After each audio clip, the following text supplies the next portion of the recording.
The council chamber on Prime held representatives from 40 different species. Mitchell sat alone at the human table, her hands folded calmly on the smooth surface.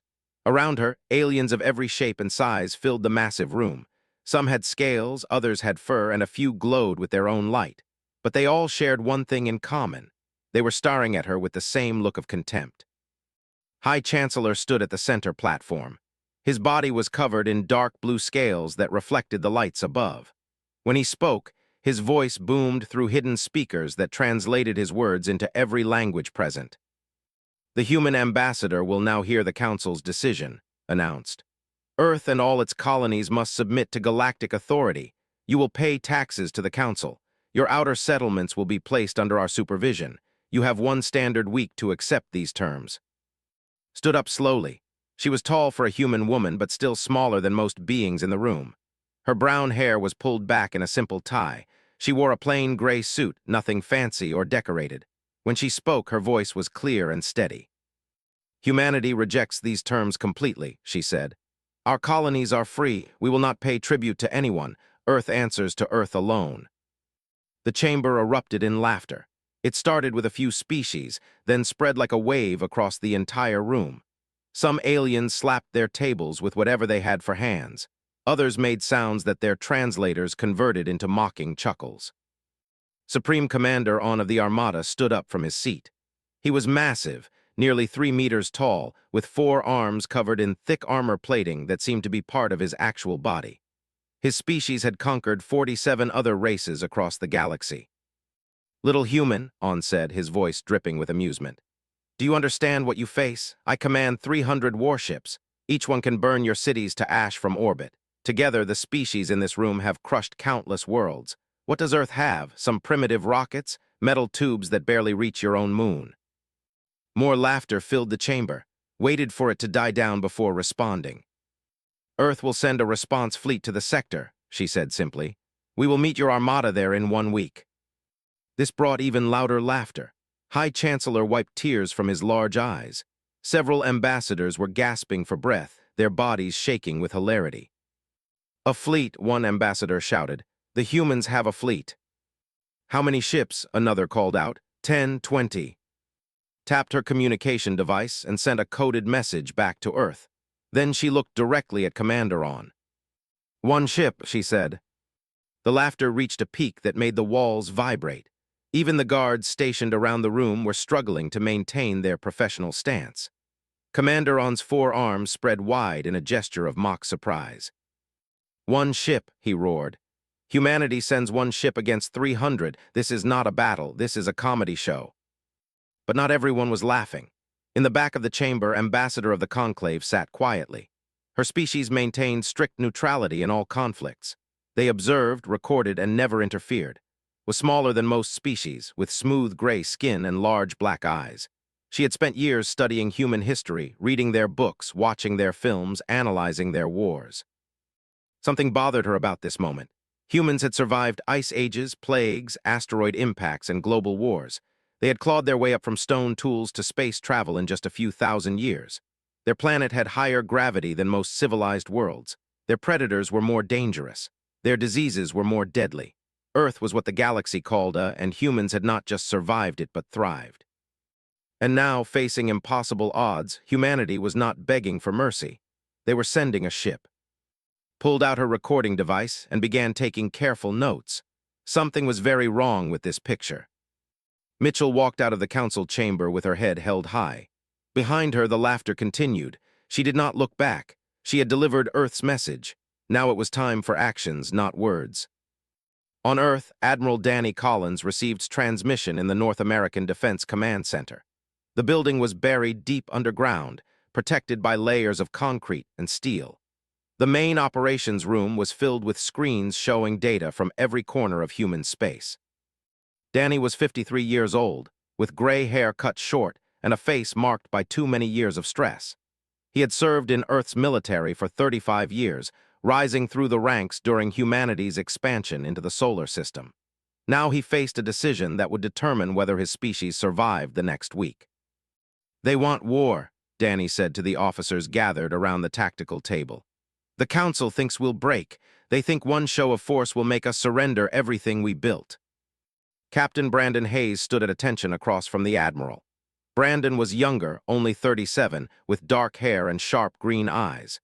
He wore the uniform of Earth's new Deep Space Navy, a division so secret that most humans did not know it existed. "The Vengeance is ready, sir," Brandon said.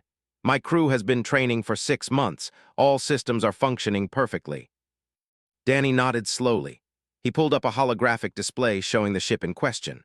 The UHS Vengeance floated in Earth's orbital shipyard, surrounded by construction platforms and supply vessels. It was not pretty. The hull was dark gray, angular, and covered in what looked like armor plating. It measured only 300 meters from bow to stern, tiny compared to the kilometer-long warships that dominated galactic fleets. "They'll laugh when they see it," Danny said quietly. "Let them laugh," Brandon replied. "It only needs to work once." Chief Engineer joined the conversation through a video link from the shipyard. She was 41, with red hair pulled back under a work cap and grease stains on her uniform. Had spent the last 3 years overseeing the Vengeance's construction, solving problems that should have been impossible. "Admiral, the phase shift generators are operating at full capacity," reported. "We've run every test imaginable. The theory is solid. The math works. This ship can do things the galaxy has never seen." Danny looked at the faces around him. These people had dedicated their lives to this moment. Thousands of scientists, engineers, and military personnel had worked in secret to build humanity's ace in the hole. Now it was time to play that card. "Captain Hayes, you are authorized to take command of the Vengeance," Danny said formally. "Proceed to the sector. Engage the Galactic Armada. Show them what humans can do when we're pushed into a corner." Brandon saluted. "Yes, sir, we'll make them regret laughing at us." 20 hours later, Brandon walked through the corridors of his ship. The Vengeance was quiet inside, with only the soft hum of machinery and the occasional footstep of crew members moving between stations. There were only 50 people aboard, a skeleton crew by galactic standards, but humans had learned to make automation work for them. He reached the bridge and took his seat in the captain's chair. Around him, his officers were already at their posts. First Officer Martinez sat to his left, monitoring power systems. Tactical Officer was at her station, hands ready on controls that looked deceptively simple. Down in engineering was making final adjustments to systems that would either save humanity or fail spectacularly. "All hands, this is the captain," Brandon announced over the ship-wide intercom. "We're about to make history. The galaxy thinks we're a joke. They think one ship can't possibly matter. Let's prove them wrong." Sector had never seen so many warships in one place. 312 vessels filled the space around the neutral zone marker, representing 8 different species and 10,000 years of military advancement. Their hulls gleamed under the light of distant stars, painted in the colors of their empires. Supreme Commander stood on the bridge of his flagship, the Destroyer of Worlds. The ship was his pride, 5 kilometers of weapons and armor that had broken planetary defenses across 40 star systems. Around him, his crew worked at their stations with practiced efficiency. They had done this before many times. Show overwhelming force, watch the enemy surrender, collect tribute, and move on. "Status report," On commanded. His second-in-command, Sub-Commander, looked up from his console. Was younger than On, with lighter armor plating and only 300 confirmed kills to his name. "All ships report ready," Commander said. "The fleet is arranged in standard intimidation formation. Every weapon system is armed. Every shield generator is charged. We could destroy a small moon with one combined salvo." On nodded with satisfaction. "And the humans?" "No sign of them yet, sir. They have 6 hours remaining before the deadline expires." Across the sector, camera drones from galactic news networks recorded everything. This was the most watched military event in recent history. Billions of beings across civilized space had tuned in to see humanity's humiliation. Betting pools had formed on dozens of worlds, though nobody was wagering on a human victory. The only bets were about how quickly Earth would surrender. On a neutral observation station at the edge of the sector, Ambassador watched through reinforced windows. Her scientific team had set up monitoring equipment to record the confrontation from every possible angle. Scientist, her chief analyst, was checking sensor readings and shaking his head. "The humans are either incredibly brave or incredibly stupid," said. My analysis shows zero probability of success. One ship cannot defeat this armada. The math simply does not work. Did not respond immediately. She was remembering something she had read in human history. A battle called Thermopylae, where 300 soldiers held off an army of thousands. A siege at a place called Alamo, where a few dozen fighters refused to surrender against impossible odds. A war called World War II, where humans developed atomic weapons in secret and changed warfare forever. Humans do not think like we do, said quietly. They do not calculate odds the same way. When they are cornered, they do something unexpected.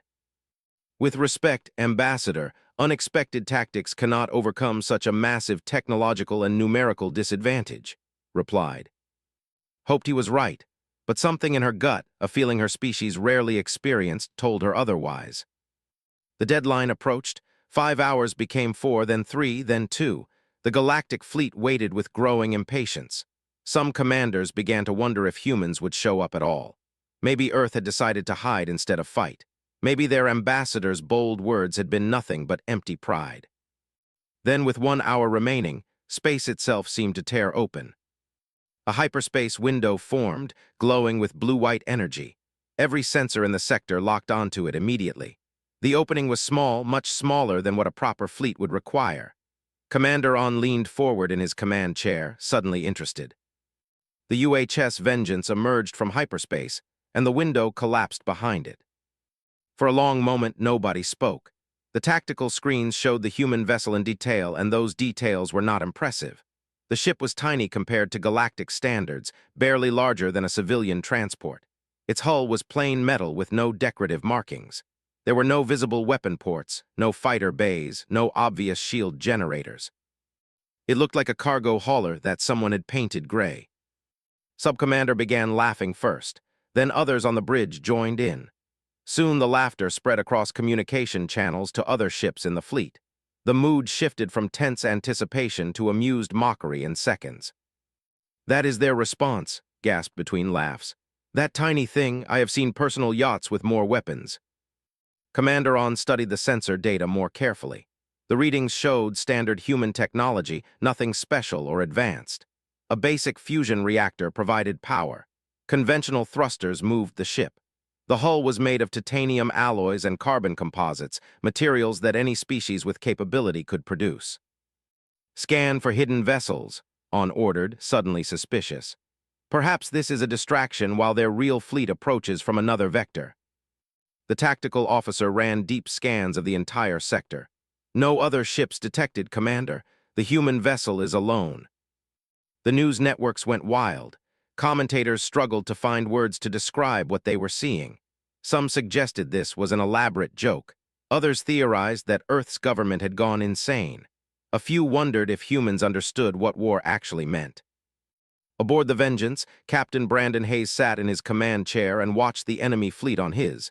300 ships, arranged in a perfect sphere around his position. Each one was larger than his vessel. Each one carried enough firepower to glass a planet. It was beautiful in a terrible way. "They think we're idiots," First Officer Martinez said from his station. "The communication channels are full of laughter." "Let them laugh," Brandon replied calmly. "What's the tactical situation?" Tactical officer pulled up a holographic display showing every enemy ship's position, weapon systems, and shield status. "They're in standard encirclement formation, Captain, designed to hit us from all sides simultaneously. Classic overwhelming force strategy. They expect us to surrender or die quickly." "Power status?" Checked his readings. "Fusion reactor at 100%, all systems nominal. Phase shift generators are ready and waiting for your command." Brandon opened a communication channel to the Galactic Fleet. His face appeared on screens across 300 warships, including the main of the Destroyer of Worlds. "This is Captain Brandon Hayes of the United Human Ship Vengeance," he said. His voice was clear and professional, showing no fear or hesitation. "I am here to deliver Earth's final response to the Galactic Council's ultimatum." Commander On gestured for silence on his bridge. "This should be entertaining. Speak, human, we are listening." "Humanity rejects your demands completely," Brandon said. "Our colonies will remain free. Earth will not bow to threats or intimidation. We recognize no authority over human affairs except our own elected governments. Then you choose death, On replied. You see my fleet, you see your situation. Surrender now and your species may survive as subjects of the Council. Refuse, and we will turn you into a graveyard. Brandon was quiet for a moment. When he spoke again, his voice carried absolute certainty. Commander, I'm going to give you one chance. Withdraw your fleet peacefully. Return to your territories. Humanity wants no war with the galaxy, but we will not be slaves.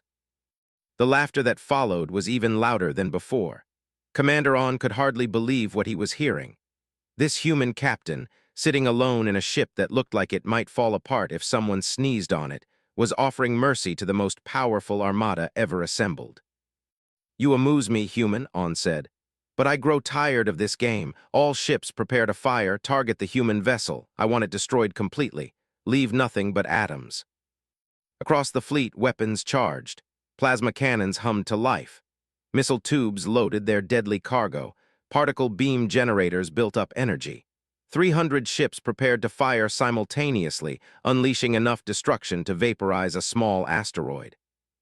On the observation station, Ambassador gripped the railing in front of her viewing window. This was it. In seconds, humanity's ship would be destroyed and Earth would be forced to surrender. The balance of power in the galaxy would remain unchanged. But was staring at his sensors with confusion. Ambassador, I'm detecting an energy spike from the human vessel. It's not matching any known power signature in our database. Aboard the Vengeance, Brandon looked at his crew. His face appeared on a screen from engineering, her expression focused and ready. All hands, Brandon announced calmly. Activate phase shift. His hands moved across her control panel, entering the sequence that Earth's greatest scientists had spent 20 years developing. The Vengeance's reactor surged with power, but not conventional power. The energy flowed into generators that manipulated forces most species believed were purely theoretical. The ship began to hum with a sound that seemed to come from everywhere and nowhere at once. Commander On noticed the change in sensor readings, but did not understand what it meant. Fire, he commanded. 300 warships fired as one.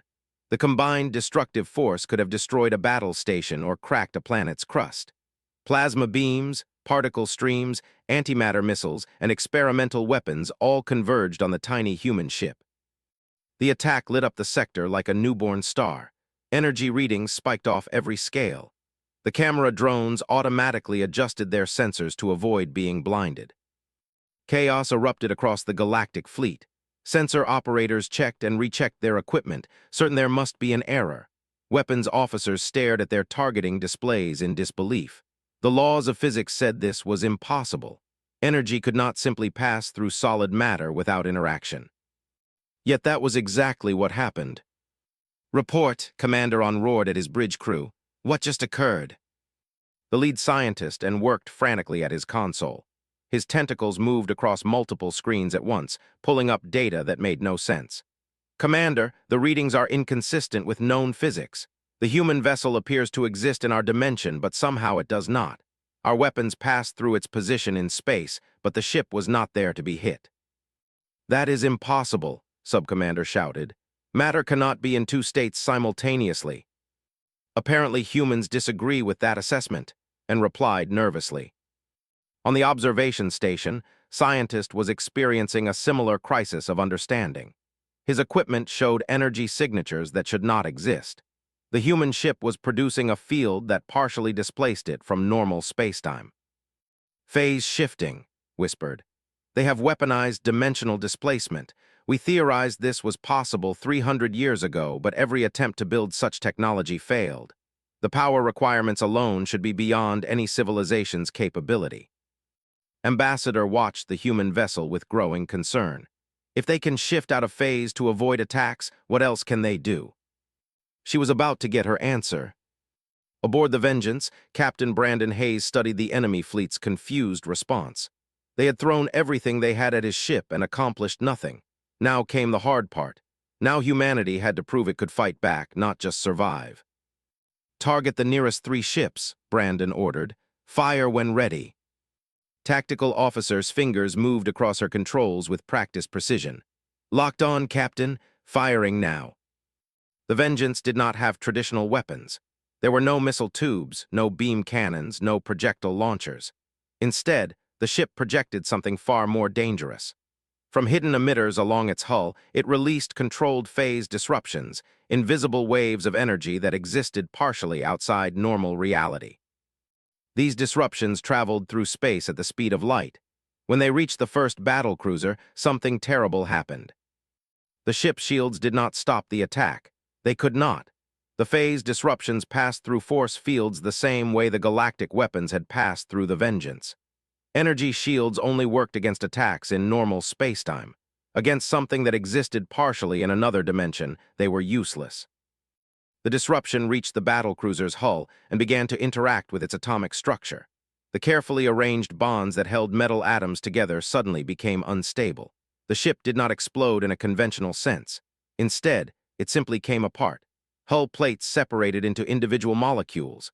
Systems dissolved into component atoms.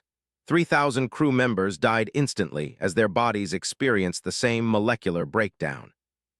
The battlecruiser transformed from a functioning warship into a cloud of dispersed matter in less than 2 seconds. The second and third ships met the same fate moments later. Total silence fell across the galactic fleet. Nobody laughed now. Nobody mocked the tiny human vessel. They watched in horror as 3 massive warships simply ceased to exist.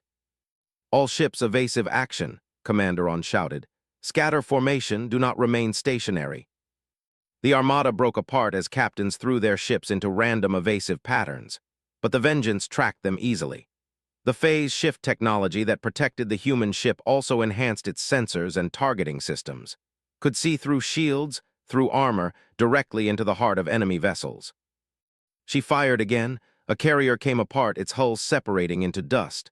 A destroyer followed, then a cruiser. Each attack took only seconds. Each ship died without even understanding how. First Officer Martinez monitored the power consumption. "Phase shift generators holding steady at 15% capacity, Captain. We can maintain this indefinitely." Brandon nodded. "Maintain fire, target the larger vessels first. I want them to understand the situation clearly." The massacre continued. The human ship moved through the galactic fleet like a predator among prey. It phased through return fire without effort, each enemy attack passing harmlessly through its position. Its own weapons struck with perfect accuracy, bypassing every defense the galaxy's finest engineers had created. In the Destroyer of Worlds, Commander On watched his fleet die ship by ship. The counter on his tactical display dropped steadily. 290 ships, 280, 270. Each number represented thousands of lives lost, billions of credits worth of military hardware turned to atomic dust. "We cannot fight this," Subcommander shouted. "Our weapons are useless, our shields are useless, we must retreat." "No," On slammed his 4 fists on his command chair. "I will not run from one ship. There must be a weakness. All vessels, concentrate fire on the human ship. If we hit it with enough energy simultaneously, we might overload whatever technology they are using." 60 ships, all that remained in close proximity, turned their weapons on the Vengeance. They fired together, creating an energy wave that would have destroyed a small fleet. The light was blinding. The power readings went off the scale. The attack passed through the human ship like water through a net. Then the Vengeance returned fire. 6 ships dissolved into atomic clouds. On the observation station, Ambassador was composing an emergency report to the conclave. Her hands shook as she typed. This was not a battle. This was an execution. Humanity had developed technology so far beyond galactic standards that the comparison was meaningless. "How long did they work on this?" asked, his voice barely above a whisper. "How long did humans spend developing phase shift technology while the rest of us assumed they were primitive?" "Long enough," replied, "and in secret they knew this day would come, they prepared for it." She thought about all the warnings she had sent to the Council, all the reports about human potential that were ignored or dismissed. The galactic powers had assumed that youth meant weakness, that being new to space travel meant being inferior. They had forgotten that every dominant species in history started somewhere. Humans had started on a fighting for survival every day. That kind of background did not create weak civilizations. Aboard the Vengeance, Chief Engineer monitored the phase shift generators from her station in engineering. The systems were performing exactly as designed, maybe even better. Years of testing and refinement had paid off. The generators could maintain the phase displacement field indefinitely without degrading. She opened a channel to the bridge. "Captain Hayes, all systems green. We can keep this up for days if necessary." "Understood," Brandon replied. "Let's hope it doesn't take that long." But the Galactic fleet was not giving up easily.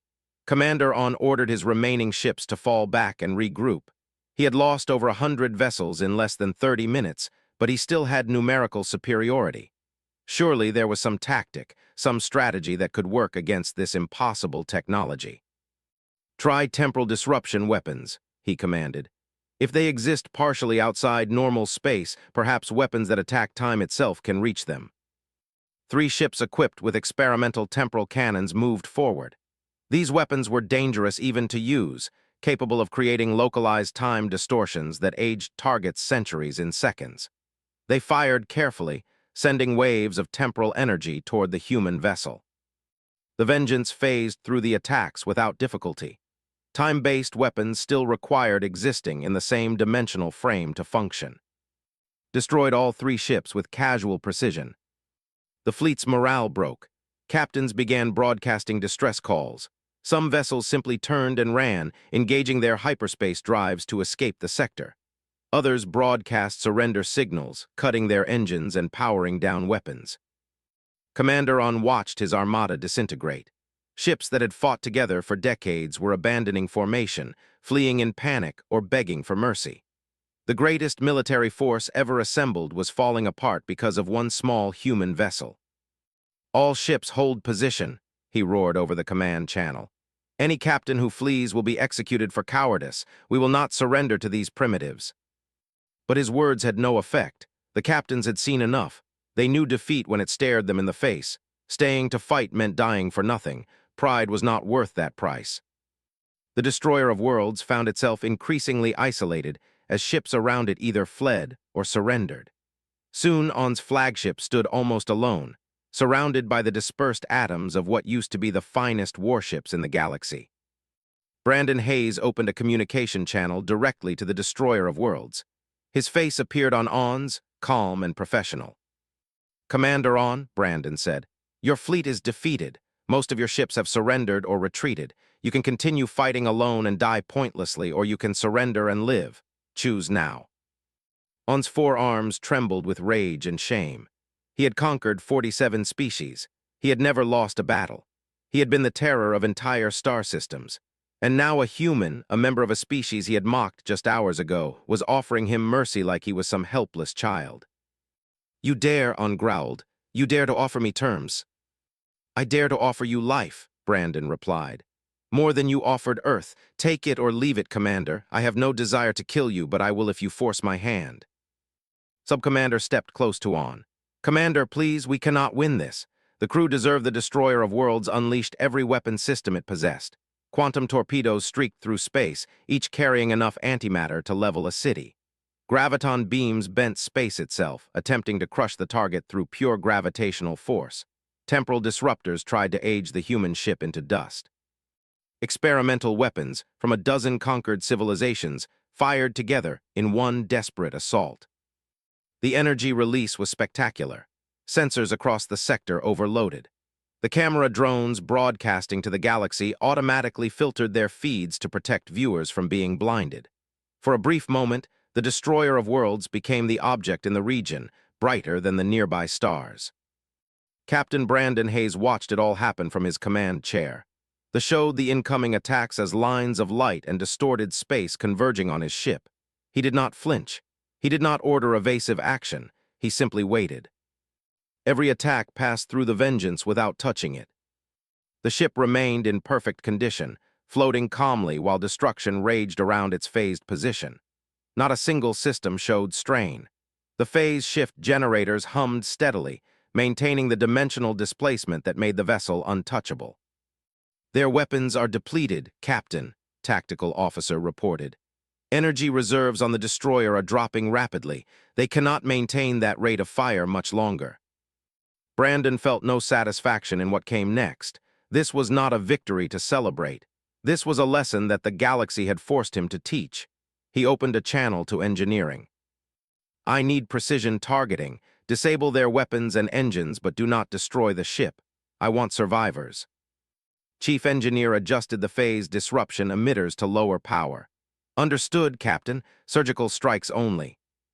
Locked onto the Destroyer of Worlds with targeting systems that could see through its massive hull. The ship was impressive, 5 kilometers of military engineering representing centuries of advancement. Its shield generators alone were larger than the entire Vengeance. Its main plasma cannon could crack a moon. None of it mattered. The Vengeance fired controlled phase disruptions at specific points. The attacks bypassed the destroyer's shields and struck its weapon systems directly. Plasma cannons dissolved into molecular dust. Missile tubes came apart at the atomic level. Energy projectors simply ceased to exist. Then targeted the engine room. The massive hyperspace drives that powered the flagship began to destabilize. Not explode, that would kill the crew. Just fail, rendering the ship unable to move or escape. In 90 seconds, the Destroyer of Worlds went from the most powerful warship in the sector to a drifting hulk. On the bridge, Commander stood in darkness. Emergency lighting had activated after main power failed, casting everything in red shadows. Around him, his crew worked desperately to restore systems, but every report was the same. Weapons offline, engines destroyed, shields collapsed, life support running on backup power. Sub-Commander looked at his commander with an expression that mixed pity and anger. "We are helpless. You have killed us all with your pride." On said nothing. He stared at where the human ship floated, small and unremarkable, yet more dangerous than anything he had faced in 400 years of military service. Brandon Hayes appeared on the screen. His expression showed no triumph, no gloating, just quiet determination. "Commander, your ship is disabled. Your fleet is scattered or destroyed. The battle is over. I am transmitting coordinates for a rescue beacon. Galactic vessels will arrive within 6 hours to recover your crew. Use that time to think about what happened here today." The transmission ended. The Vengeance turned away from the destroyer and began moving toward the center of the sector, where dozens of surrendered ships waited in formation, their weapons powered down, and their crews hoping that humanity would show more mercy than the Galactic Council ever had. On the observation station, Ambassador finished her report to the conclave. Scientists had compiled complete technical data on the battle, though he admitted that understanding the phase shift technology would take years of study. 312 ships entered this sector, said quietly into her recorder. Of those, 173 were destroyed, 82 surrendered. The remaining 57 fled to various systems. Total casualties exceed 400,000 beings. All losses were on the galactic side. The human vessel suffered 0 damage. She paused, choosing her next words carefully. This was not a battle. This was a demonstration. Humanity did not simply defeat the Galactic Armada. They made it clear that conventional military power is now obsolete. Any species that can deploy phase shift technology has rendered traditional warfare meaningless. The political implications are profound. Looked up from his console. "Ambassador, I am receiving reports from across the galaxy. The Galactic Council is in emergency session. Stock markets are crashing. Alliance treaties are being questioned. Everyone wants to know if humans will use this technology for conquest." "Will they?" wondered aloud. Aboard the Vengeance, Brandon Hayes gathered his senior officers for a brief meeting. First Officer Martinez, Tactical Officer and Chief Engineer joined him in the small conference room adjacent to the bridge. "We won," said simply. "The galaxy tried to intimidate us and we beat them completely." "We survived," Brandon corrected. "That was our mission, prove that humanity cannot be threatened or controlled. We accomplished that goal." Leaned back in her chair. "Every species in the galaxy is going to want this technology now. Phase shift generators will become the most sought-after prize in civilized space." "Let them try to build it," replied. "Earth scientists spent 20 years developing the theory, another 15 years making it work. The math alone requires computational power that most species do not possess, and that assumes they can even understand the underlying physics, which apparently they cannot." Brandon nodded. "Admiral Collins is already planning how we share information with the galaxy. Some technology will be offered as gestures of goodwill. Some will remain classified for security reasons. But the important thing is that Earth now has time. Time to build more ships. Time to establish ourselves as a power that must be respected. Time to prove we want partnership, not domination. The meeting adjourned and Brandon returned to the bridge. He could see the scattered remnants of the Galactic Armada. Ships that had come here expecting easy victory now sat powerless, waiting for rescue. Their commanders had learned a hard lesson about assumptions. 2 light-years away, on Prime, the Galactic Council chamber was filled with panicked voices. High Chancellor tried to maintain order, but the situation was spiraling beyond anyone's control. The human ambassador is requesting an immediate audience, an aide reported nervously. Nodded, what choice did he have? Send her in. Mitchell entered the chamber and every eye turned toward her. The human table was no longer a place of mockery. Now it was the most important position in the room. Sat down calmly, her expression neutral. The Council wishes to extend its deepest apologies for the unfortunate misunderstanding, began carefully. Our ultimatum was based on incomplete information. We had no idea that Earth possessed such advanced defensive capabilities. Let him squirm for a moment before responding. The Council threatened humanity with extinction. You assembled the largest military force in galactic history to intimidate us into surrender. That was not a misunderstanding. That was attempted conquest. We were simply trying to integrate Earth into the established order. Another council member protested weakly. By demanding we surrender our colonies and pay tribute. His voice remained level, but her words cut deep. The established order, as you call it, is built on threat and submission. Humanity rejects that system entirely. Spread his hands in a placating gesture. What does Earth want? Complete autonomy for all human colonies. Unrestricted access to galactic trade routes. A permanent seat on this council's security committee, and technology-sharing agreements that flow both directions, not just from Earth to the galaxy. The terms were harsh, but nobody objected. The balance of power had shifted in a single afternoon. Species that ruled the galaxy for now found themselves negotiating from weakness. The Council accepts these terms, said quietly. We will draft a treaty immediately. Stood up, good, Earth wants peace. We want to be part of the galactic community, but we will be equals, not subjects. Remember that. She walked out of the chamber. Behind her, the council members sat in stunned silence. The age of easy dominance was over. A new power had emerged, one that could not be threatened or controlled.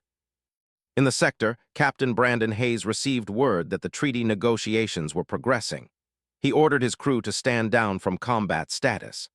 The phase shift generators powered down to standby mode, though they remained ready to reactivate in milliseconds if needed. Set course for Earth, he ordered. We're going home. The Vengeance turned toward human space. Behind it, the wreckage of the Galactic Armada floated as a warning to anyone who might think about threatening humanity again. Across the galaxy, billions of beings watched the news reports with shock and confusion. The 3 weeks after the Battle of Sector, the Galactic Council chamber looked the same as it always had. The same seats, the same lighting, the same ancient walls that had witnessed 10,000 years of politics and power. But everything else had changed. Ambassador Mitchell no longer sat alone at the human table. 2 additional representatives had joined her, specialists in trade and military affairs. More importantly, the human delegation now occupied a position near the center of the chamber, next to the major powers. Their table had been moved, physically and symbolically, to reflect Earth's new status. High Chancellor opened the session with formal protocols. His voice was respectful, almost careful, as he addressed the assembled delegates. The Council recognizes Ambassador Mitchell of Earth. The treaty draft has been prepared according to human specifications. Stood and reviewed the document displayed on her console.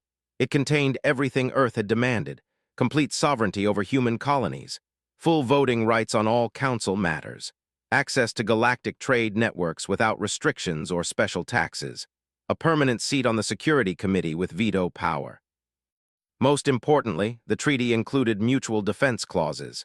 If any species attacked humanity, the Council was obligated to respond. And if humanity came to the aid of Council members, Earth expected the same support in return. The treaty is acceptable, announced. Earth's government will ratify it within the standard period.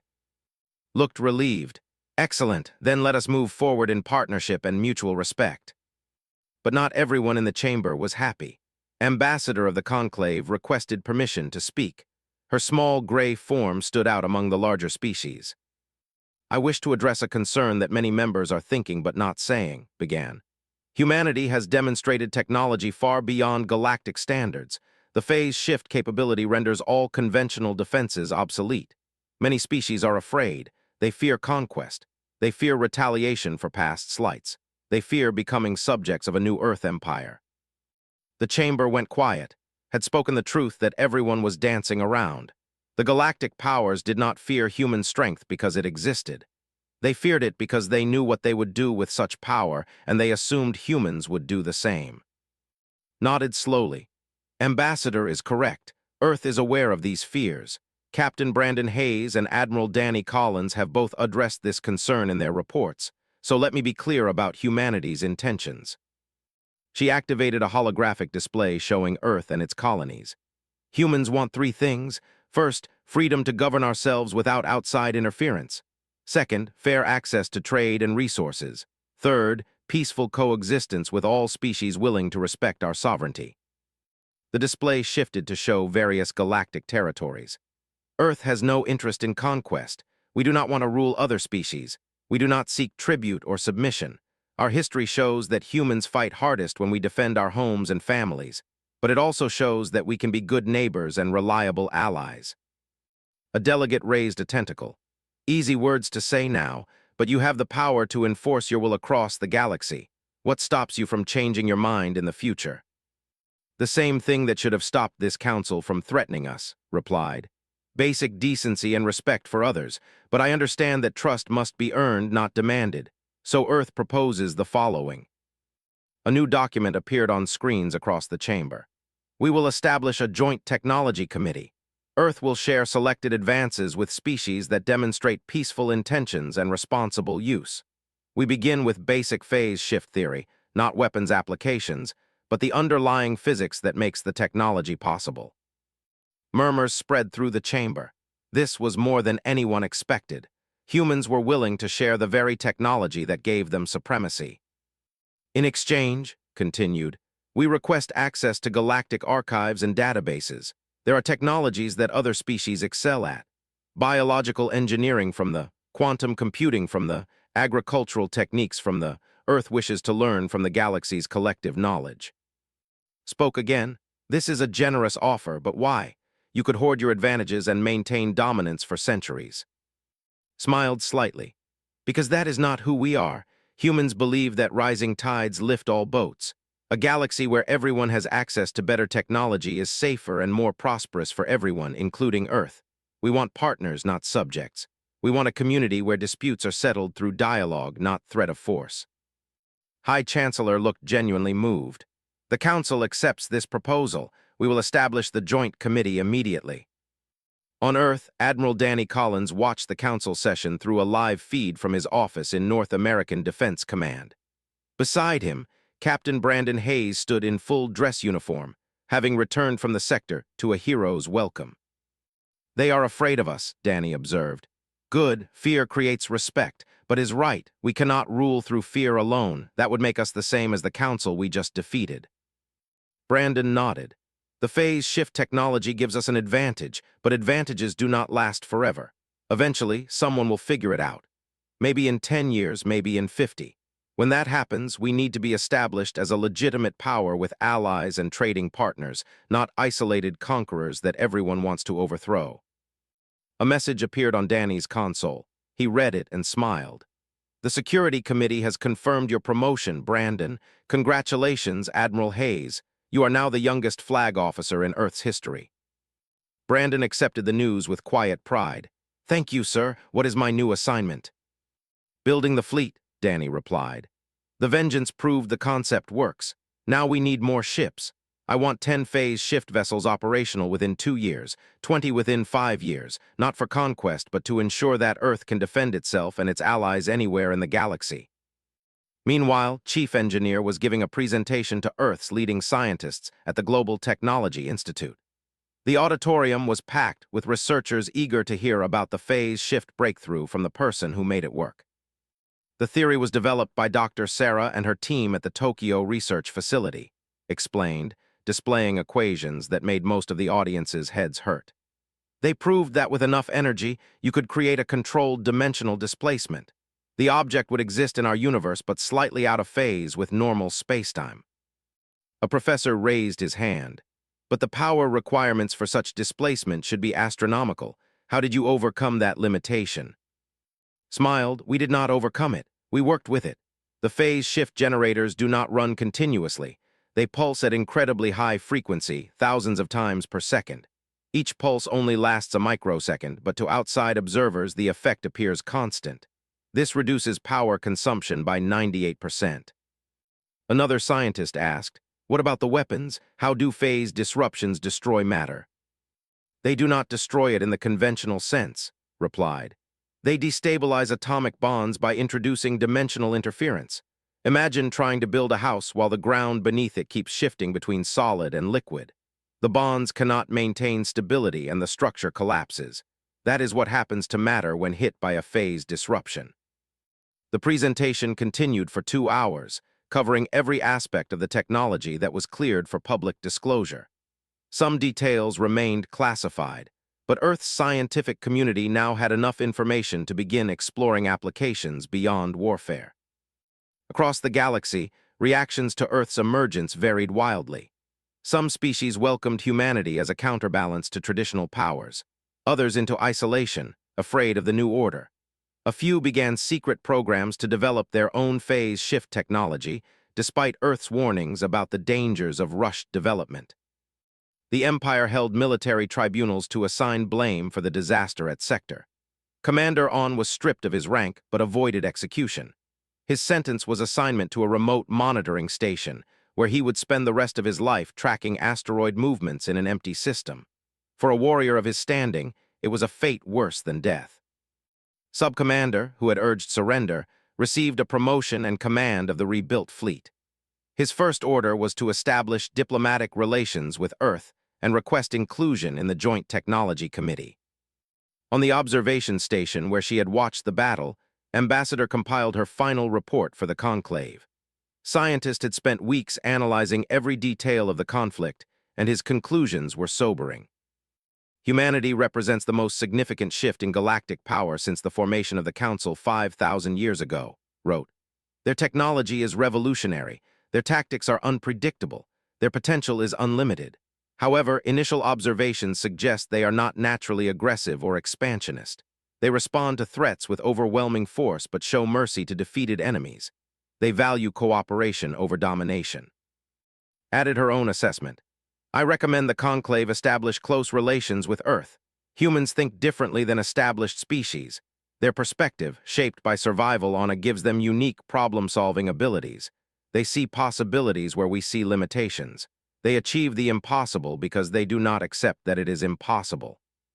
6 months after the battle, the first Joint Technology Conference was held on a neutral station. Representatives from 23 species attended, including 5 humans led by Dr. Sarah herself. The woman who developed phase shift theory was short, barely over 5 feet tall, with gray hair and glasses that she constantly adjusted. She stood before an audience of the galaxy's greatest minds and began her presentation with a simple statement. Everything we know is incomplete. Everything we think is impossible might just be difficult. The key to advancement is not accepting limitations but questioning them. Over 3 days, Doctor and her team shared the mathematical foundations of dimensional physics. They held nothing back that was not directly related to weapons applications. The galaxy's scientists struggled to keep up, but many began to grasp the implications. This was not just military technology. This was a new understanding of reality itself. Potential applications emerged in discussions. Medical devices that could phase through skin to repair internal damage without surgery. Transportation systems that could move through solid obstacles. Energy generation using dimensional gradients. Communication systems that bypassed normal space entirely. Earth had not just developed a weapon. They had opened a door to a new age of technology. On the UHS Vengeance, now stationed at Earth's primary orbital defense platform, Captain Brandon Hayes, Admiral Brandon Hayes, gave a tour to a delegation of Council observers. They walked through the ship's corridors, examining the systems that had defeated their armada. A delegate touched the hull plating carefully. It looked so ordinary, just metal and composites, nothing special. Brandon smiled. That is because the power is not in the hull. It is in the generators and the minds that created them. Humans learned long ago that true strength comes from intelligence and determination, not just size or appearance. The delegation visited the engineering section where explained the phase shift generators. They saw the bridge where had targeted and destroyed ships with precision. They met the crew, all 50 humans who had faced 300 ships and won. As the tour concluded, the delegate asked the question that everyone wanted answered. Why did Earth develop this technology in secret? Why not share it from the beginning? Brandon looked out the observation window at Earth rotating below. Because sharing requires mutual respect. The Council did not respect humanity. They saw us as primitives to be controlled. If we had revealed our capabilities before establishing strength, the response would have been preventive war. The galaxy would have united to destroy us before we became a threat. He turned to face the delegation. Now we have proven we cannot be destroyed. Now we can share from a position of security. Now the galaxy must treat us as equals. That was always the goal.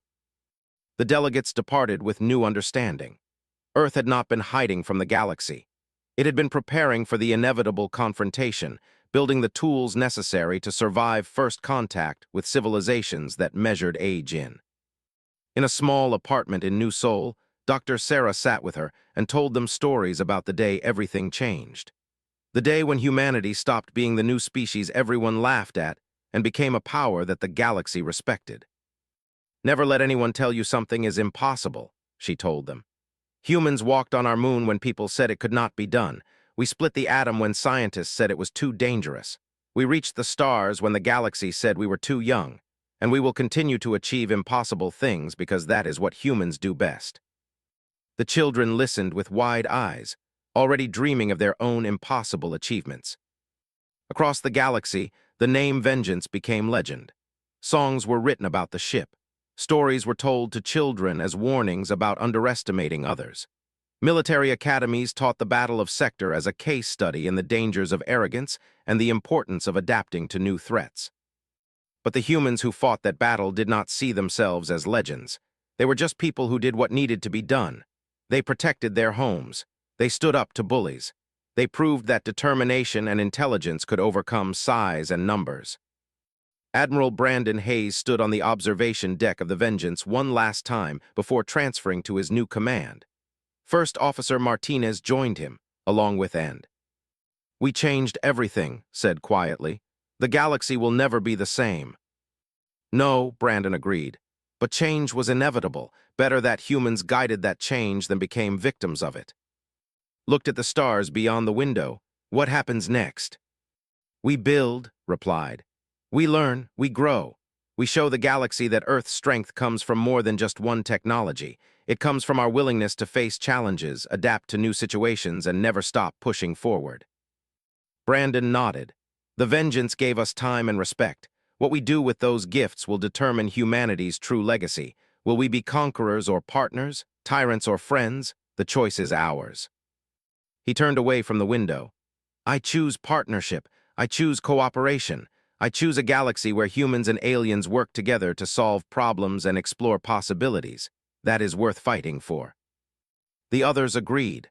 They left the observation deck and went to their duties, building the future one day at a time. And somewhere in the deep dark between stars, the galaxy watched and waited to see what impossible thing humans would do next. Order had been overturned in hours. Questions filled every channel. Would humans seek revenge? Would they conquer other species? Would they share their technology or hoard it? Nobody knew the answers yet, but everyone understood one thing clearly. The galaxy had laughed when humans sent just one ship. They were not laughing anymore. As to live, On looked around his bridge. His officers, beings who had served with him for years, all showed the same expression. They wanted to survive. They wanted to see their families again. They wanted this nightmare to end. But On's pride ran deeper than reason. Never, he said coldly. I will not surrender to humans. All weapons, full power, we attack now. The destroyer of worlds turned its vast arsenal on the Vengeance and fired everything it had.